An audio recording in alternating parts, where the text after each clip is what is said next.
Well, it's no question this presidential election hinges on the all-important women voters. And last night, Mitt Romney's wife, Ann, tried to rally women voters to the Republican side at the national convention. One of the big topics this time is abortion, and it was also in the 2008 election. Mitt Romney has said he supports abortion in cases of rape, incest, or if the life of the mother is in jeopardy. Here to weigh in on the constitutionality of this issue is our legal expert, attorney Jay Davis. Jay, thanks so much for being here. We appreciate it. First of all, tell me, what is the law regarding abortion here in the state of Georgia? Well, Georgia forbids partial birth abortions, and they forbid any abortion after 20 weeks, both of those except certain exceptions. Now, in my research, I was looking at Planned Parenthood around the state of Georgia. There are multiple sites for Planned Parenthood. A lot of them do, the preterm abortions and whatnot. But how does this issue play into Roe v. Wade, which is the Supreme Court decision? How does that issue tie into today? Well, there's a lot of people who are trying to overturn Roe versus Wade. It's been settled law since the 70s. There's been several laws, several times where there was a chance of overturning it, and people who are really pro-life want to at least stop it from branching out further.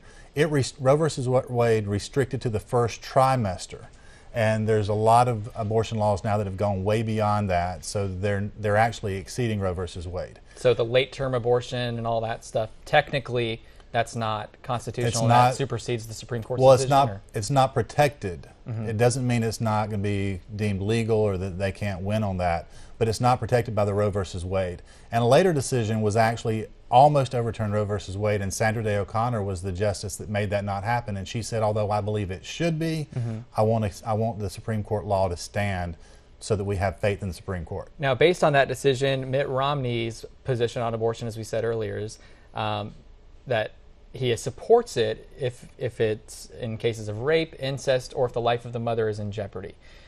Is his position constitutional? Sure. At this point, anything is constitutional. If Roe versus Wade, it's an interpretation. We had a Declaration of Independence that said we're protected for life, liberty, and the pursuit of happiness. And this Roe versus Wade chose between life, which is protected for the unborn child, and the liberty of the mother to do what she wants to with her body. So the question of that line so far is not litigated, is not legislated. It's only been determined by a court. So legislature could make that, it would fall within the constitutional bounds. The problem that you run into, though, is, Mitt Romney has said that he will stop federal funding for organizations like Planned Parenthood. And people on the left have said that this is a so-called war on women, that the GOP is waging this war. A lot of religious groups, though, on both sides oppose abortion just for religious reasons. Is there a problem when it comes to separation of church and state with this issue? Not really. Not really. The fact that someone has a right to get abortion does not mean that they have a right to be paid for by the government or the government funds. It also doesn't mean that somebody else can be obligated to pay for the abortion or contraception or anything along those lines. So if he chose to not fund those things that he thinks are against his political views, then that would be within his realm to do that. All right. Well, Jay, it's always an interesting discussion. We appreciate you coming on. And hey, if you have a legal question you want answered, you can send it to us at itsthelaw@41nbc.com, and we're going to answer that right here on the air. So send those questions to us.